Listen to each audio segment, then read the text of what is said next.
마스길 인도자를 따라 마할랏에 맞춘 노래입니다. 마스길은 지혜를 가르치기 위해 부른 노래라는 뜻입니다. 그리고 마할랏은 하프를 뜻하며 이 노래와 시편 88편의 표지에서도 동일하게 사용됩니다. 즉 시편 53편은 지혜를 위하여서 하프 연주와 함께 노래한 시편인 것입니다. 또한 이 시편은 회중 탄식시, 지침시, 지혜시로 구분하기도 합니다.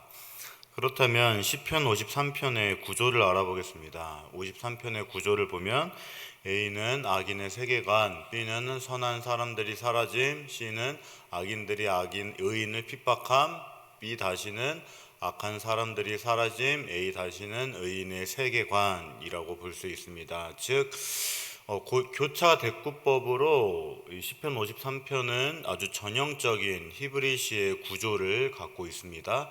A와 A 다시가 악인과 의인이 대조하고 있고 B와 B 다시도 의인과 악인이 대조하고 있고 그 가운데 C가 악인들이 의인을 핍박한다 라고 나오고 있습니다. 네, 그렇다면 순서대로 알아보면서 이제 시편 53편이 우리에게 주는 메시지가 무엇인가를 보도록 하겠습니다. 1절은 어리석은 자는 그의 마음에 이르기를 하나님이 없다도다. 그들은 부패하며 가증한 악을 행하며 선을 행하는 자가 없도다. 이렇게 말합니다. 어리석은 자는 단순히 정신적으로 부족한 사람을 뜻하는 것은 아닙니다.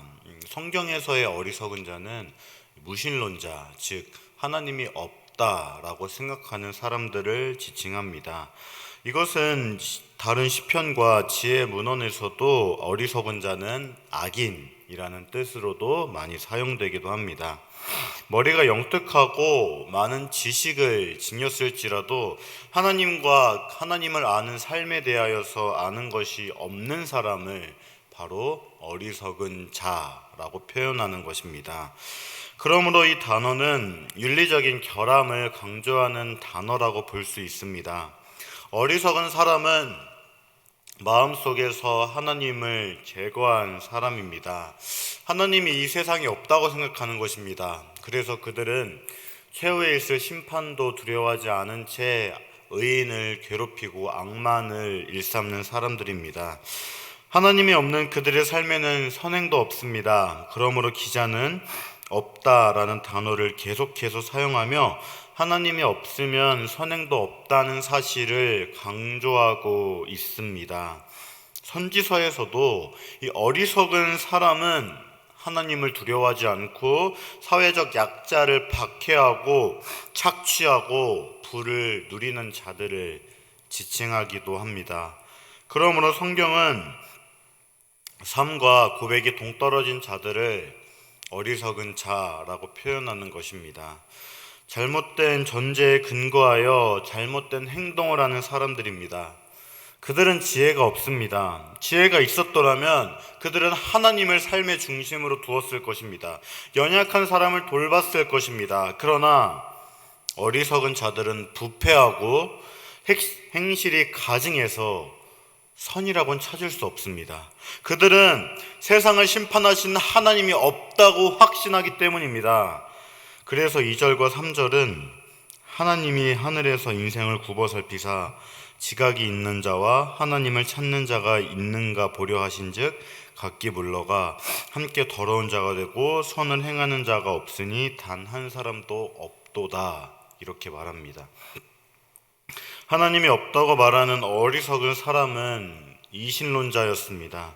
하나님은 계시지만 그분은 이 세상에 전혀 관심이 없는 분으로 생각하는 것입니다. 이것이 바로 이신론입니다. 그러나 악인들의 논리와는 다르게 하나님은 하늘에서 어리석은 자들로 가득 찬 이 세상을 내려다보고 계셨습니다. 또한 이신론자들이 주장하는 것처럼 하나님은 세상에 별 관심 없이 바라보고만 있는 분도 아니었습니다. 어리석은 사람들이 생각하는 것의 정반대 상황이 세상의 실체입니다. 심판하시는 하나님이 관심 있게 세상을 지켜다보고 계십니다. 하나님은 세상을 내려다보시면서 지혜로운 자들을 찾으십니다. 지혜로운 자들은 누구입니까? 본문은 하나님을 찾는 자라고 말합니다. 안타깝게도 세상 사람들이 각기 물러가 더러운 자로 전락했기 때문에 하나님은 의인을 찾지 못하십니다. 죄는 하나님께 나아가는 길에 치우치는 일에서 시작된 것입니다. 이 노래는 2번씩이나 선을 행하는 자가 없다고 그렇게 말합니다. 모두 더러운 자, 부패한 자이기 때문입니다. 이스라엘의 역사와 인류 역사는 선을 행하는 자가 없으니 하나도 없다, 이러한 말씀이 전혀 부정할 수 없는 사실이라는 결론을 내리게 합니다. 예레미야도 예루살렘에 의인 한 사람만 있어도 벌을 내리지 않으시겠다는 하나님의 말씀을 들었습니다. 그러나 한 명도 찾지 못해서 절망한 적이 있었습니다. 또한 4절은 죄악을 행하는 자들의 무지하냐, 그들이 떡 먹듯이 내 백성을 먹으면서 하나님을 부르지 아니하는도다, 이렇게 말합니다. 저자는 주의 자녀들이 이 땅에서 얼마나 힘들고 어려운 삶을 살고 있는가를 잘 알고 있었습니다. 악인들이 주의 자녀를 밥 먹듯이 먹으려 하기 때문입니다. 저자가 사용하는 이미지는 당시 사람들이 식사 때마다 먹는 빵의 이미지를 사용하고 있습니다. 악인들은 마치 끼니마다 음식을 먹듯이 주의 백성을 먹어치웁니다. 악인들은 하나님이 살아계시고 세상을 정의와 공의로 다스린다는 사실을 인정하지 않습니다. 그러므로 그들은 연약하고 힘없는 사람들을 착취하고 약탈하는 일에 서슴지 않습니다. 악인들이 이런 짓을 하면서 희생당하는 사람들의 하나님을 부르지 않습니다. 당연합니다. 하나님을 부른다면 그들이 심판을 피할 수 없을 것이라는 것을 알고 있었기 때문입니다. 그들은 마치 하나님이 존재하지 않는 것처럼 행동합니다. 만일 그들이 하나님을 부를 수 있는 영성이 있는 자들이라면 분명 회개했을 것이고 하나님을 믿었을 것입니다. 그리고 이 말씀의 반전이 시작됩니다. 5절은 그들이 두려움이 없는 곳에서 크게 두려워하였으니 너를 대항하여 진친 그들의 뼈를 하나님이 흩으심이라. 하나님이 그들을 버리셨으므로 내가 그들에게 수치를 당하게 하였도다, 이렇게 말합니다. 하나님께서 악인들의 뼈를 흩으셨습니다. 하나님은 이 세상의 죄악을 그냥 보고만 있지는 않는 것입니다. 이 세상은 어리석은 자들이 있고 하나님은 그 어리석은 자들을 심판합니다. 그런데 하나님과 악인들은 같은 부류를 중간에 놓고 싸웁니다. 하나님의 백성들, 특히 그들 중에 가장 가난하고 힘없는 사람들을 놓고 싸웁니다. 악인들은 그들을 착취하고 짓밟으려 하고 하나님은 악인들의 손에서 그들을 보호하고 구원하십니다. 하나님은 의인들을 악인들의 손에서 구원하실 뿐만이 아니라 악인들을 심판하시고 그들의 뼈를 흩으십니다. 다시는 그들이 의인들을 괴롭히지 못하도록 죽이리라는 뜻입니다. 어찌 사람이 하나님을 상대로 이길 수 있겠습니까? 하나님은 자기 백성과 함께 하시면서 보호하시고 그들을 괴롭힌 악인들을 벌하시니 악인들은 크게 두려워합니다.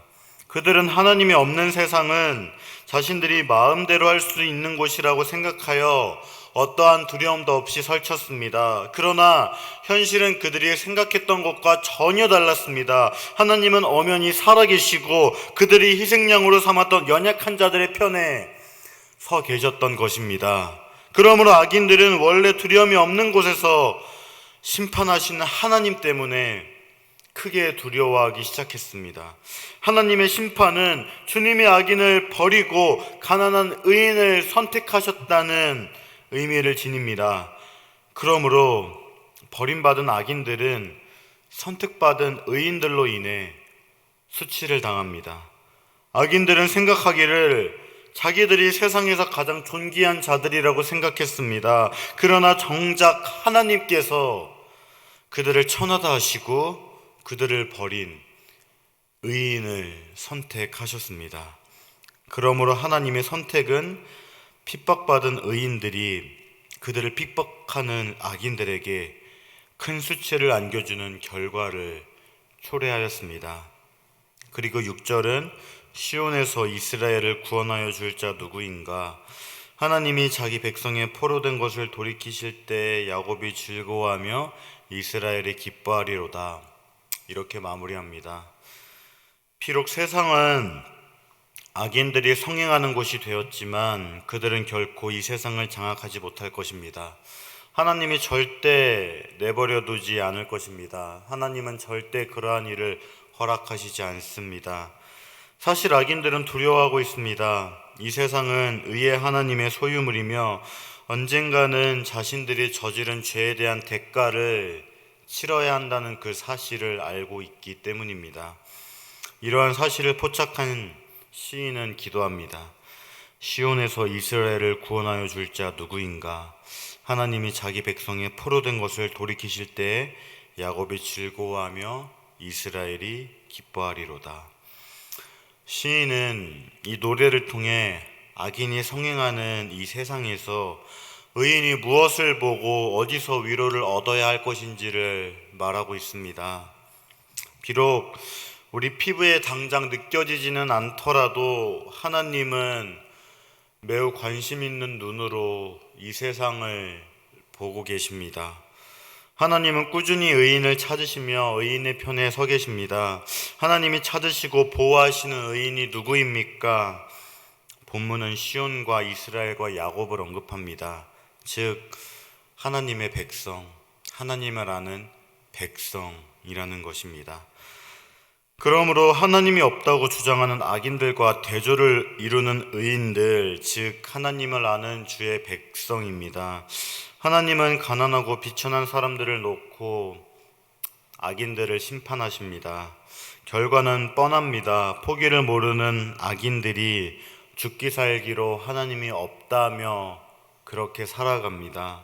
그러나 하나님은 분명 살아계시고 하나님은 이 악인들을 분명 심판한다는 것입니다. 그렇기에 우리는 정의의 하나님께 구원의 손길을 바라며 기도할 수 있는 것입니다. 언젠가는 우리를 속박하고 억압하는 모든 것에서 풀려나 자유롭게 해달라고 기도할 수 있는 것입니다. 사랑하는 성도님들, 오늘 본문에서 기자는 악이 성행하는 세상에 대한 사람의 관점과 하나님의 관점을 대조하고 있습니다. 어리석은 자들은 악한 짓을 하고 나서 하나님의 심판이 곧바로 임하지 않자 아예 하나님이 없다고 그렇게 살아갑니다. 하나님이 심판을 보류하시자 그들은 세상을 심판하신 하나님이 존재하지 않는다고 그렇게 생각합니다. 그러나 하나님은 하늘에서 악인들의 일거수일투족을 지켜보십니다. 악인들에 대한 심판이 하나님의 계획에 따라 잠시 지연되는 것일 뿐입니다. 사랑하는 여러분, 이 세상을 바라보면 의인의 고통과 악인의 형통만이 있는 것처럼 보입니다. 하나님의 말씀을 잘 들으며 살면 형통해야 할 것 같은데 현실은 그렇지 않습니다. 악인들이 피해를 보고 악인들은 불행해야 하는데 악인들은 형통합니다. 사람들은 이러한 세상을 보고 이러한 세상을 창조하신 하나님을 보고 비웃을 하며 말합니다. 어떻게 하나님이 계신다면 이 세상이 이럴 수 있냐고 우리에게 조롱과 야유를 보냅니다. 이것이 악인들의 세계관입니다. 그러나 우리들은 다릅니다. 우리들이 이 세상을 바라보는 관점은 다릅니다. 우리에게 이 세상은 하나님이 창조하신 피조세계이며 하나님은 이 세상을 지금도 다스린다는 것입니다. 하나님은 살아계십니다.